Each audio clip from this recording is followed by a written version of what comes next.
इन guys DK math world में आपका स्वागत है।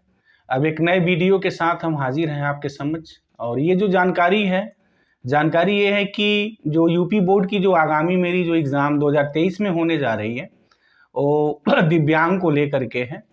यूपी बोर्ड जो शिक्षा परिषद हमारा है, शिक्षा परिषद यूपी बोर्ड ने फैसला किया है कि दिव्यांगों की कुल संख्या बढ़ाकर उसने 21 कर दी है।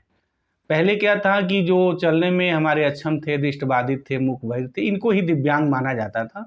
लेकिन अब सरकार ने ऑडियो वीडियो के माध्यम से बहुत पहले ही एक सारे अपने जो उनके जो बोर्ड से संबंधित जो विद्यालय हैं, सभी विद्यालयों को ऑडियो वीडियो भेजा था और ये बना करके भेजा गया था कि देखिए अगर ये एक कैटेगरी अगर है और आपके यहाँ ऐसे बच्चे प्रेजेंट हैं तो उसको हम दिव्यांग की श्रेणी में गणना करेंगे। ठीक है, बहुत अच्छी बात है।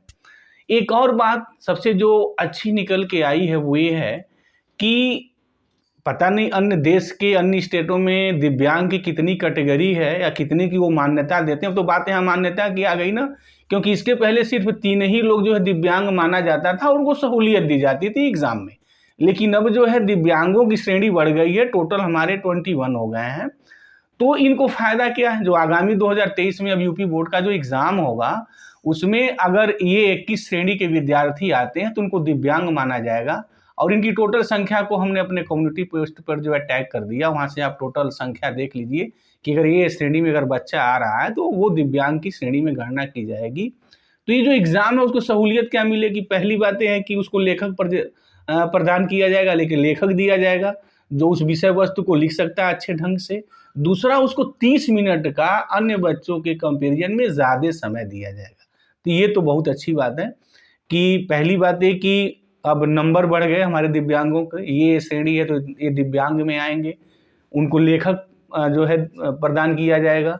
30 मिनट का अतिरिक्त समय दिया जाएगा। पहले 3 ही को दिया जाता था, जो चलने फिरने में बिल्कुल अक्षम थे बेचारे मेरे। वो स्थिति समझिए, अगर वो बच्चा अगर पढ़ रहा है, लिख रहा है तो वो कितनी ज़बरदस्त अपने आप से लड़ाई लड़ करके पढ़ रहा है। ये तो वही है कि जिसके पैर में दवाई फटती है वही उसकी दर्द को समझता है। बाकी कहानियाँ कहना, समझाना, बुझाना तो बड़ा आसान है। दूसरा, जो हमारे दृष्टिबाधित थे, जिनको आँख से कुछ दिखाई नहीं देता था, जो पूर्णतः मूक बधिर थे, उनको सुविधा प्रदान की जाती थी। लेकिन अब जो है उनकी संख्या काफ़ी बढ़ा दी गई है, टोटल 21 कर दी गई है। और अगर 21 तरीके का बच्चे अगर मतलब जो 21 तरीके उन्होंने जो डिफाइंड किया है कि इनको अगर बच्चे ऐसे हैं, इस तरीके से अगर डिसेबिलिटी में आते हैं तो उनको हम दिव्यांग की श्रेणी में पूर्णतः गणना करेंगे और लेखक के साथ साथ उनको हम 30 मिनट का समय भी अतिरिक्त देंगे। तो ये अपने आप में बहुत अच्छे कदम है। पता नहीं जो देश के अन्य जो बोर्ड्स हैं वो कितने लोगों को दिव्यांग मानते हैं, सीबीएसई, आईसीएसई कितने लोगों को काउंट करती है। अगर वो शुरू से ऐसी इतनी संख्या में काउंट करती है तो अच्छी बात है, लेकिन अगर नहीं काउंट करती है तो डेफिनेटली हमारा जो यूपी बोर्ड है, अगर ये सबसे पहले अपने दिव्यांगों की संख्या काउंट ज़्यादा बढ़ा रहा है तो फिर ये इनके लिए भी एक नसीहत है, उनके लिए पथ प्रदर्शक है कि आप भी ऐसे ऐसे बच्चे अगर हैं तो उनको भी आप सुविधा प्रदान करिए। तो हमारे लिहाज से यूपी बोर्ड का ये जो कदम है, ऐसे बच्चों को वो सहूलियत प्रदान कर रहे हैं, डेफिनेटली मानव शिक्षा के साथ साथ मानवता की भी बहुत बड़ी सेवा है, होनी भी चाहिए ऐसा। और अगर ऐसे बच्चे अगर पढ़ रहे हैं तो जो भी कुछ सहयोग बनना चाहिए, गवर्नमेंट क्या समाज से बनना चाहिए, उनको भी देना चाहिए।